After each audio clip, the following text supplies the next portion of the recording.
Sir నమస్కారం sir. నమస్తే అండి. సార్ హీరో 'నాని' గారి 'ది ప్యారడైజ్' సినిమాకి సంబంధించిన గ్లింప్స్ రిలీజ్ చేశారు గదా! అన్ని భాషల్లో ఒకేసారి రిలీజ్ చేశారు సార్. అయితే ఈ గ్లింప్స్‌లో వాడిన పదజాలం పైన కొన్ని విమర్శలైతే వినిపిస్తున్నాయి. అటు మలయాళంలో కూడా ఫ్యాన్స్ నుంచి కూడా కొన్ని విమర్శలొస్తున్నాయి. తెలుగులో కూడా చాలా మంది దీన్ని అదేం బూతు పదజాలం అంటూ మాట్లాడేస్తున్నారు సార్.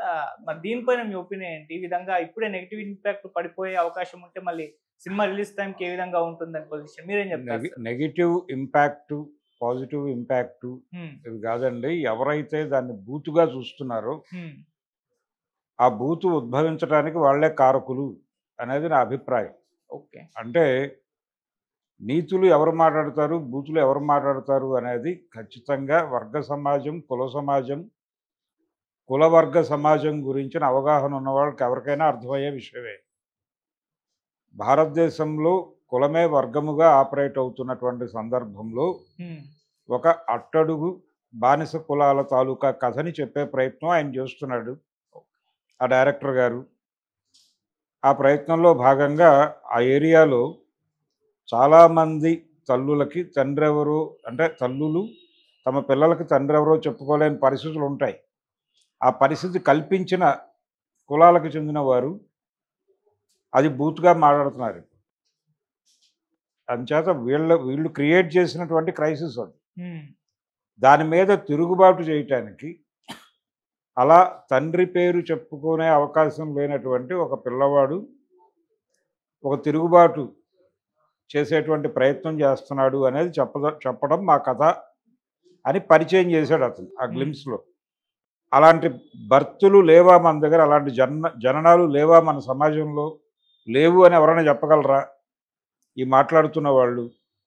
అది ఈ కుల సమాజం, కుల దోపిడీ సమాజం ఉన్నటువంటి వ్యవస్థ మీద ఒక తిరుగుబాటు స్వరంతో మాట్లాడిన మాట. హ్మ్. అది రివోల్ట్ డైలాగు తప్ప బూతు కాదు. మీరే ఆపాదించారు వాళ్ళకది. మీరు ఆపాదించిన మాటనే ఒక తిరుగుబాటుకి, దాని మీద తిరుగుబాటు చేస్తున్నాడు వాడు. ఆ మాట పుట్టుక మీద, ఆ మాట పుట్టించిన వ్యవస్థ మీద వ్యతిరేకంగా పోరాటం చేస్తున్నాడు. హ్మ్. అది కదా చూడాల్సింది మీరు. దాన్ని బూతు అని బ్రాండ్ వేయటం అంటే అసలు వాళ్ళకి మాట్లాడే రైట్ లేదని మాట్లాడటం. అది ఎలా కుదురుతుంది?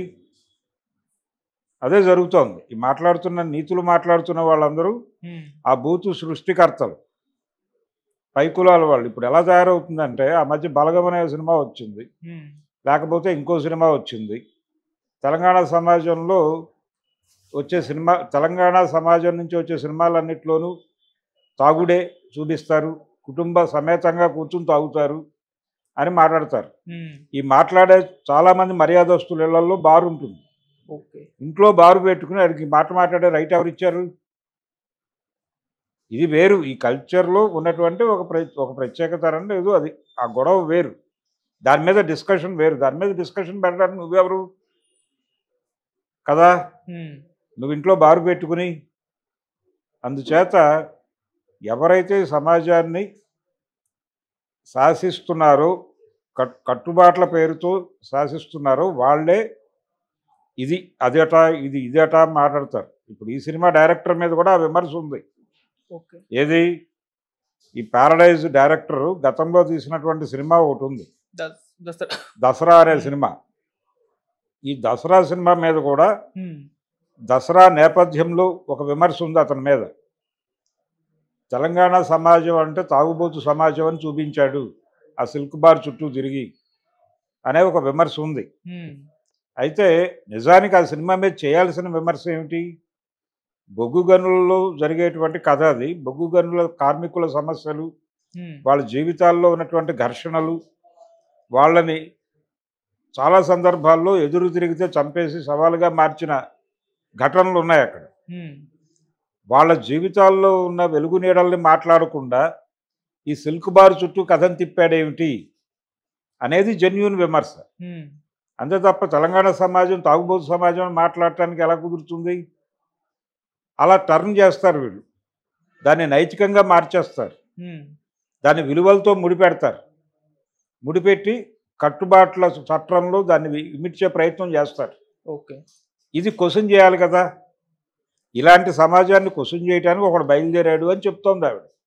అందులో ఆగ్రహ ప్రకటన ఉంది, తిరుగుబాటు గొంతు ఉంది. ఆ తిరుగుబాటు గొంతుని బూత్ అని చెప్పి అంటానికి నీకేం రైట్? నువ్వే కదా క్రియేట్ చేసింది అది. అలాంటి పిల్లల్ని పుట్టించిన జాతి నుంచి ఈ మాటలు వస్తున్నాయి. అందుకని బాస్టర్డ్ చైల్డ్ అనేటువంటి పదం ఉంది. అలాగే ఈ పదం తెలుగు సమాజంలో ఉంది, వాడుకలో ఉన్నది. ఇప్పుడు కర్ణుడు అర్జునుడికి ఉన్నటువంటి గొడవ చూసాం కదా ఈ మధ్య. అర్జునుడు గొప్పవాడా కర్ణుడు గొప్పవాడా అని చాలా సిద్ధాంతవేత్తలు పుట్టుకొచ్చి చాలా ఆవేశంగా ప్రవచనాలు చెప్పారు కదా. కర్ణుడికి ఉన్నటువంటి దయనీయ పరిస్థితి ఏమిటి? అతను పుట్టుక అంటే అతను అన్వాంటెడ్ చైల్డ్గా అతన్ని పక్కకు పారేస్తే ఎక్కడో పెరిగాడు. ఎక్కడో పెరిగినటువంటి అతను రకరకాల కష్టాలు అనుభవించి అతను లైఫ్ బిల్డ్ చేసుకోవడానికి నానా కష్టాలు పడ్డాడు. ఆ స్ట్రగుల్ని చూడరు, అక్కడ నీతి వెతికే ప్రయత్నం చేస్తారు. అది తప్పు కదా. ఇలాంటిది అంటే ఆ రియాలిటీ అలా ఉండటానికి కారణం, ఆ రియాలిటీ అలా ఉండటంలో తమ పాత్ర ఏమిటి, లేదు తాము రిప్రజెంట్ చేస్తున్నటువంటి క్యాస్ట్ తాలూకా ప్రభావం ఏమిటి అనేది కదా అర్థం చేసుకోవాల్సింది, అధ్యయనం చేయాల్సింది. ప్రతి బూతుకి ఒక కథ ఉంటుంది, అది స్టడీ చేయాలి. అంటే ప్రతి కులానికి బూతుకు కూడా కులం ఉంటుంది, కుల దృక్పథం ఉంటుంది. ఆ కుల దృక్పథంలో ఆ బూతుని చూస్తే కొత్త అర్థాలు గోచరిస్తాయి, సమాజంలో ఉన్నటువంటి అసమానతలు గోచరిస్తాయి. అది స్టడీ చేసేటువంటి ప్రయత్నం మానేసి వీళ్ళదేదో నీతిమయ సమాజంలాగా, వీళ్ళందరూ చాలా అపూర్వ పరిశుద్ధ ఆత్మల్లాగా మాట్లాడేయటం ఎలా కరెక్టు? ఇప్పుడు ఆ విమర్శ చేస్తున్న వాళ్ళందరూ వాళ్ళే సఫరర్స్ గొంతు అలాగే ఉంటుంది. వాళ్ళు రివోల్ట్ చేస్తున్నారు. ఆ పదం మీరు మాకు కాయినైజ్ చేశారు, మీరు మా మీద మోపిన ముద్ర ఇది, దీన్ని కడుక్కోవడానికి మేము యుద్ధం చేస్తున్నాం అంటే అది తప్పంటే అలాగే వీళ్ళు అదే జరుగుతున్న యుద్ధం. అంటే ఈ సినిమా సిన్సియర్గా ఈ గ్లిమ్స్లో చూపించినటువంటి కాన్ఫ్లిక్ట్ని అంతే బలంగా తెర మీద చెప్పడా అనేది మనకు సంబంధం లేదు. చెబితే మెచ్చుకుంటాం, చెప్పకపోతే తిడతాం అప్పుడు కూడా. కానీ అతను ఈ గ్లిమ్స్లో మాట్లాడినటువంటి దానిలో బూతు వెతికే వాళ్ళు మాత్రం ఆ బూతు సృష్టికర్తలని భుజాల మీద మోస్తున్న వాళ్ళే అనేది అంగీకరించి తీరాల్సినటువంటి అంశం. ఓకే. అండ్ సార్, నాని గారి సినిమాల విషయానికి మాట్లాడుకోవాల్సి వస్తే, అంటే ఇప్పటి వరకు లోకల్ సినిమాలు, రీజనల్ సినిమాలు చేసుకుంటూ వచ్చారు. లవర్ బాయ్ ఇమేజ్ ఉంది, ఆయన ఎక్కువగా ప్రేమ కథ చిత్రాలు చేస్తూ వచ్చారు. ఇప్పుడు కంప్లీట్గా మార్కెట్ మార్చేసి పాన్ ఇండియన్ మార్కెట్లోకి ఎంటర్ అయిపోయాడు. మరి సినిమాతో పాన్ ఇండియన్ స్టార్గా ఎదిగే అవకాశం ఏమన్నా ఉందా? ఆయన ప్రయత్నం ఆయన చేసుకుంటున్నాడు మార్కెట్ విస్తరించడానికి. అలాగే ఒక రెగ్యులర్ ఫార్మాట్ నుంచి తనని తాను వేరే ఇంకొక జానర్లోకి మార్చుకునే ప్రయత్నం చేస్తున్నాడు. అంటే వైవిధ్యం ఉన్నటువంటి పాత్రలు చేయాలి కదా కెరియర్ పెంచుకోవటానికి. ఒకే తరహా పాత్రలు చేస్తే ఇప్పుడు లవర్ బాయ్ క్యారెక్టర్లో చేశాడు అనుకోండి, ఆ లవర్ బాయ్ క్యారెక్టర్కి ఒక సర్టన్ ఏజ్ ఉంటుంది. ఆ ఏజ్ దాటిన తర్వాత ఇతను లవర్ బాయ్గా పనికిరాడు అని ఇండస్ట్రీ ఫీల్ అవుతాయి. ఇతను లవర్ బాయ్ పాత్రలు మాత్రమే చేస్తే అతనికి ఇంకా నెక్స్ట్ లైఫ్ ఏమిటి? అక్కడితో అయిపోతుంది కదా. ఇలా ఎండ్ అయిపోయిన హీరోలు ఎంతమంది కనిపించరు మనకి? లవర్ బాయ్ ఇమేజ్తో ఆగిపోయినటువంటి వాళ్ళు. ఈవెన్ మోహన్ కూడా, తమిళ్ హీరో మోహన్ కూడా అక్కడే ఆగిపోయాడు కదా. అలా అక్కడ ఆగిపోయిన తర్వాత కొంతకాలం గ్యాప్ ఇచ్చిన తర్వాత వీళ్ళని తండ్రి పాత్రల్లో ఇంట్రడ్యూస్ చేస్తారు మళ్ళీ. అలా ఈయన లవర్ బాయ్గా ఉంటే ఏదో రోజున చిరంజీవికి తండ్రిగా నటింపజేసే ప్రమాదం కూడా రావచ్చు. అందుకని ఆ ప్రమాదం నుంచి తన్ని తాను బయటేసుకోవడానికి ఆయన కష్టమేదో ఆయన పడుతున్నాడు. ఓకే. అందుచేత ఇక్కడ విస్తృతి కోరుకున్నటువంటి ప్రతి ఆర్టిస్టు దాని మీద రన్ అయ్యారు, సస్టైన్ అయ్యారు.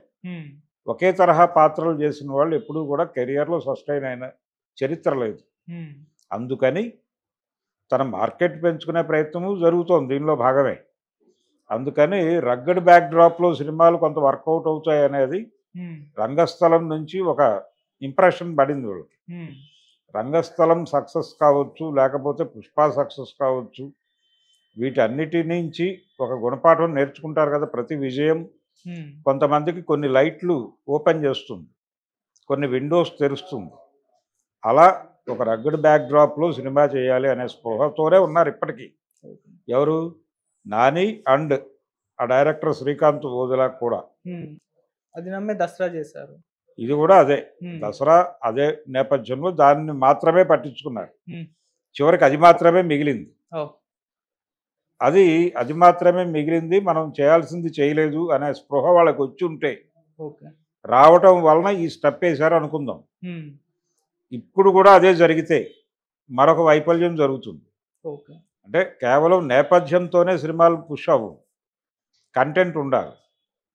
రంగస్థలం సినిమా పుష్ అవ్వడానికి కారణం ఆ కంటెంటే. ఓకే. కాబట్టి ఆ కంటెంట్ విషయంలో అందులోనూ చాలా ఒక పద్ధతిలో చెప్పాడు ఆయన. అంటే భారత సమాజాన్ని కుల సమాజంగా అర్థం చేసుకోకుండా వర్గ సమాజంగా మాట్లాడే ప్రయత్నమే చేశాడు సుకుమార్ గారు కూడా రంగస్థలంలో. అంటే హీరో గారు ఏ కులానికి చెందినవాడు, ఏ కులాలకు ప్రాతినిధ్యం వహిస్తున్నాడు అనేది ఎక్కడ ఎస్టాబ్లిష్ చేయడు సినిమాలో. ఉమ్, పీడితులు, దోపిడీదారులు అన్న లెవెల్లో వెళ్తాడు. విలన్ల కులం ఎస్టాబ్లిష్ చేస్తాడు. అందులో ఒక ఒక విలన్ బ్రాహ్మడు, ఒక విలన్ క్షత్రియుడు, ఇద్దరికీ జంధ్యాలు చూపిస్తాడు. ఒక జంధ్యం వేరు, జగపతి బాబు జంధ్యం వేరు, ప్రకాష్ రాజు జంధ్యం వేరు. ప్రకాష్ రాజు బ్రాహ్మణ జంధ్యం అనుకుంటే ఆయనది క్షత్రియ జంధ్యం. ఓకే. అందుచేత కాస్ట్ గురించి మాట్లాడే ప్రయత్నం చేసి మరి హీరో గారి గురించి మాట్లాడటానికి ఎందుకు మొహమాట పడ్డాడు? కాబట్టి అయినప్పటికీ ఆ సినిమా ఒక విజయం సాధించింది. ఉమ్, దాని నుంచి ఒక ప్రేరణ అది పుష్ప దగ్గర నుంచి మొదలైన ప్రేరణ కావచ్చు. అలా ఒక రగ్గడ్ బ్యాక్ డ్రాప్లో ఒక దిగువ శ్రేణి, అంటే బాధలు మోస్తున్నటువంటి, సమాజాన్ని మోస్తున్నటువంటి ఒక అట్టడుగు కులాల చరిత్రని చెప్తే వాళ్ళ తిరుగుబాటు గురించి మాట్లాడితే బాగుంటుంది అనుకుని ఉండొచ్చు. దాన్ని ఎంత నిజాయితీతో చెప్తారు అనేది చూడాలి. దానికి ఏమన్నా మసిపూసి మారేడుకాయ చేసే ప్రయత్నం చేస్తారా అనేది చూడాలి. Okay sir. తెలుగు సినిమాల్లో ఇప్పటివరకు కాస్ట్ ఇష్యూ గురించి మాట్లాడటం అనేది జరగలేదు సీరియస్గా. కానీ ఉమ్, తమిళ ఇండస్ట్రీలో జరుగుతోంది. దాని నుంచి ఇన్స్పైర్ అయ్యి కొంతమంది మాట్లాడే ప్రయత్నం చేస్తున్నారు ఇక్కడ.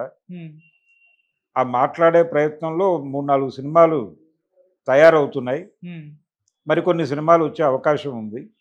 ఇది మంచిదే, ఈ మార్పు మంచిదే. ఓకే. దాన్ని ఈ బూతు వివాదంతో కంట్రోల్ చేసే ప్రయత్నం నీతిమంతులు చేస్తే వాళ్ళ నోళ్లు నొక్కైనా ఈ సినిమాని ముందుకు తీసుకురావాల్సిన అవసరం ఉంది. Okay sir. Thank you so much sir. Thank you.